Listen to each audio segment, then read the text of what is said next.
안녕하세요. 잠드는 이야기입니다. 그동안 우리는 신라의 천년 역사를 함께 거닐었습니다. 오늘 밤부터는 말발굽 소리가 대지를 울리는 북쪽의 땅 고구려로 긴 여행을 떠납니다. 알을 깨고 나와 세상을 놀라게 하고 활을 쏘아 100번이면 100번 모두 명중시켰던 전설의 영웅. 물고기와 자라가 다리를 놓아 강을 건너게 도왔다는 신비로운 이야기의 주인공. 바로 고구려의 시조 동명성왕 주몽의 이야기입니다. 삼국사기 제13권 고구려 본기 그 첫 번째 장은 역사라기보다는 한편의 웅장한 신화처럼 우리의 상상력을 자극합니다. 새로운 나라가 태동하던 그 신비롭고 힘찬 기운이 오늘 밤 여러분에게 좋은 꿈을 가져다 줄 것입니다. 여러분의 깊은 숙면을 돕기 위해 이야기가 시작되면 화면은 천천히 어두워져 깊은 밤의 고요함 속으로 빠져듭니다. 이제 편안하게 누워 전설이 시작되는 태고의 숲속으로 함께 들어가 보시죠. 삼국사기권 제13 수충정난정국 찬화 동덕공신 계부의 동삼사 검교태사 수태보 문화시중 판상서예부사 지편전대학사 감수국사 상주국으로 치사 나이가 많아 벼슬을 내놓고 물러나만 신하 김부식이 임금의 명을 받들어 편찬하다. 고구려 본기 제1시조 동명성왕 유리왕 동명성왕 시조 동명성왕은 성이 고카오시이고 이름은 주몽이다. 또는 추모, 중해라고도 한다. 이에 앞서 부여왕 헤브루가 늙도록 아들이 없어 산천에 제사를 지내어 후사를 구하였다. 그가 탄 말이 고년에 이르러 큰 바위를 보고 말이 마주대하며 눈물을 흘렸다.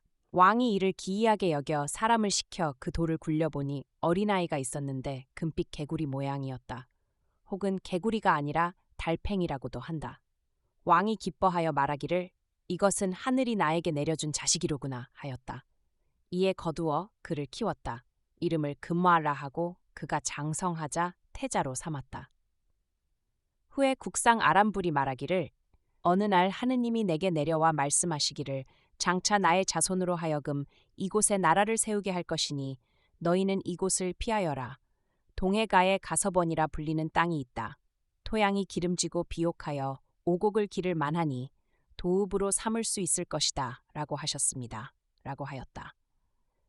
아람불이 왕에게 권하니 도읍을 이곳으로 옮겨 나라 이름을 동부여라 하였다. 그곳에 옛 도읍에도 사람이 있어 어디로부터 왔는지는 모르나 자칭 천재의 아들 해모수라는 이가 와서 도읍한 적이 있었다.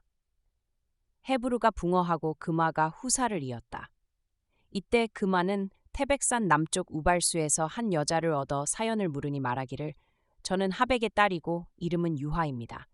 여러 자매들과 함께 놀러 나왔습니다. 때마침 한 남자가 있었는데 스스로 천재의 아들 해모수라 하였습니다. 그가 저를 유혹하여 웅심산 아래 압록강변에 있는 방 안에서 사통하였는데 그 뒤 그는 가고 돌아오지 않았습니다. 부모님께서 제가 중매도 없이 남자를 따랐다 하여 꾸짖으시고 마침내 우발수에 귀양 보내어 살게 하신 것입니다. 라고 하였다. 금화가 이를 이상하게 여겨 방 속에 그 여자를 가두었다. 해가 그곳을 비추어 여자가 몸을 피하면 햇빛이 다시 따라와 비추었다. 이로 인하여 잉태하여 알 하나를 낳았는데 그 크기가 5대쯤 되었다. 왕이 이를 개와 돼지에게 버렸으나 모두 먹지 않았고 또 길 가운데 버렸으나 소와 말이 피하였고 후에 들판에 버렸더니 새가 날개로 덮어주었다. 왕이 이를 쪼개고자 하였으나 깨뜨리지 못하고 마침내 그 어미에게 돌려주었다. 그 어미가 이를 물건으로 싸서 따뜻한 곳에 두었더니 한 남자아이가 껍질을 깨고 나왔는데 골격과 외모가 뛰어나고 기이하였다. 겨우 나이 7살에 철이 들어 남달랐고 스스로 활과 화살을 만들었으니 백발백중이었다. 부여의 속어에 활 잘 쏘는 이를 주몽이라 하므로 그것을 이름으로 삼았다. 금화에게 7 아들이 있어 언제나 주몽과 함께 놀았으나 그들의 재주가 모두 주몽에 미치지 못하였다. 그 맏아들 대소가 왕께 말하기를 주몽은 사람에게서 나지 않았고 그 사람됨이 용맹스러우니 만약 일찍 도모하지 않으면 후환이 있을까 두려우니 청컨대 그를 제거하소서 라고 하였다. 그러나 왕이 듣지 않고 그에게 말을 기르게 하였다. 주몽이 준말을 알아보고 먹이를 줄여 여위게 만들었고 둔하고 느린 말을 잘 길러 살찌게 하였더니 왕은 살진 말을 자신이 타고 여윈 말은 주몽에게 주었다. 그 뒤에 들판에 사냥하러 갔는데 주몽이 활을 잘 쏘므로 화살을 적게 주었으나 주몽이 화살 하나로 쏘아잡은 짐승이 매우 많았다. 왕자와 여러 신하들이 또다시 그를 죽이려고 꾀하였으나 주몽의 어머니가 이를 몰래 알아채고 알려주며 말하기를 나라 사람들이 장차 너를 해치려 한다. 너의 재주와 지략으로 어디인들 가지 못하겠느냐? 만약 지체하여 머무르다 욕을 당하느니 멀리 가서 뜻을 펼치는 것만 못하다. 라고 하였다. 주몽은 이에 오이, 마리, 협부 등 세 사람과 벗이 되어 엄리대수로 갔다. 엄리대수는 개사수라고도 하며 지금의 압록강 동북쪽에 있다. 건너고자 하였으나 다리가 없어 쫓아오는 병사들이 닥칠까 두려워하여 물에게 말하기를 나는 천재의 아들이요 하백의 외손이다. 오늘 도망하여 달아나는데 뒤쫓는 자들이 거의 다가왔으니 어찌하면 좋겠는가 라고 하였다. 이에 물고기와 자라가 떠올라 다리를 이루어 주몽은 건널 수 있었고 물고기와 자라는 인에 흩어져 뒤쫓던 기병들은 건널 수 없었다.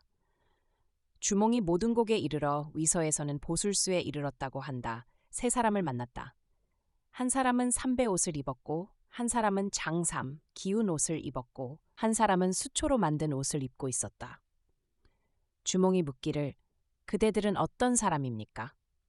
성은 무엇이고 이름은 무엇입니까? 라 하자 삼배 옷 입은 사람이 말하기를 이름은 제사라 합니다 라 하였고 장삼 입은 사람이 말하기를 이름은 무골이라 합니다 라 하였고 수초 옷 입은 사람이 말하기를 이름은 묵거라 합니다 라고 대답했으나 성은 말하지 않았다. 주몽은 제사에게 크씨, 무골에게 중씨씨, 묵거에게 소씨씨 성을 내려주고 곧 그들에게 말하기를 내가 바야흐로 하늘의 큰 명을 받아 나라의 기틀을 열려고 하는데 마침 이 세 현인을 만났으니 어찌 하늘이 주신 것이 아니겠는가? 하고 그 재능을 헤아려 각각 일을 맡기고 함께 졸본천에 이르렀다. 위서에는 승골성에 이르렀다고 한다. 주몽이 그 토양이 기름지고 아름다우며 산과 강이 험하고 견고한 것을 보고 도읍으로 삼고자 하였으나 미처 궁시를 지을 겨를이 없어 비류수가에 초막을 짓고 살며 국호를 고구려라 하였는데 이로 인해 고씨를 성으로 삼았다. 혹은 주몽이 졸본부여에 이르렀는데 그곳 왕이 아들이 없어 주몽을 보고 비상한 사람임을 알고 그 딸을 그에게 시집 보내고 왕이 죽자 주몽이 후사를 이었다고도 한다. 이때 주몽의 나이는 22세였으며 한나라 효원제 건소 2년, 신라시조 혁거세 21년, 갑신년, 기원전 37년이었다. 사방에서 듣고 와서 따르는 자가 많았다. 그 땅이 말갈 불악과 맞닿아 있어 침입과 약탈의 피해를 입을까 두려워하여 마침내 그들을 물리치니 말갈이 두려워하여 복종하고 감히 침범하지 못했다. 왕이 비류수 가운데 채소잎이 떠내려오는 것을 보고 상류에 사람이 살고 있음을 알고 사냥을 하며 찾아서 비류국에 이르렀다. 그 나라 왕 송양이 나와 보고 말하기를 과인이 바다 깊은 곳에 치우쳐 있어 일찍이 군자를 본 적이 없는데 오늘 우연히 만나게 되었으니 또한 다행한 일이 아닌가? 그러나 그대는 어디서 왔는지 알 수가 없구나 라고 하였다. 주몽이 답하기를 나는 천재의 아들로서 모처에 와서 도읍을 정하였다 라고 하였다. 송양이 말하기를 나는 여러 대에 걸쳐 왕 노릇을 하였다. 땅이 좁아 두 주인을 용납하기 부족하다. 그대는 도읍을 정한 지 얼마 안 되니 나의 속국이 되는 것이 어떠한가 라고 하였다. 왕이 그 말에 분노하여 그와 말다툼을 하고 또 서로 활쏘기로 제주를 웰파이 겨루었는데 송양이 당해낼 수 없었다. 2년 전 36년 여름 6월 송양이 나라를 바치고 항복해오니 그 땅을 다물도 토목도로 삼고 송양을 봉하여 임금으로 삼았다. 고구려 말에 옛 땅을 회복하는 것을 다물이라 하므로 이로써 이름을 지은 것이다. 3년 전 35년 봄 3월 황룡이 곤령에 나타났다. 가을 7월 상서로운 구름이 곤령 남쪽에 나타났는데 그 빛깔이 푸르고 붉었다. 여름 4월 운무가 사방에서 일어나 사람들이 7일 동안이나 색을 분별하지 못했다. 가을 7월 성곽과 궁시를 지었다. 6년 전 32년 가을 8월 신령스러운 참새가 궁궐뜰에 모여들었다. 겨울 10월 왕이 오이와 부분노에게 명하여 태백산 동남쪽에 행인국을 치게 하고 그 땅을 취하여 성읍으로 삼았다. 11년 가을 9월 난세가 왕의 누대에 모여들었다. 겨울 11월 왕이 부위엄에게 명하여 부곡절을 쳐서 멸하게 하고 그 땅을 성읍으로 삼았다.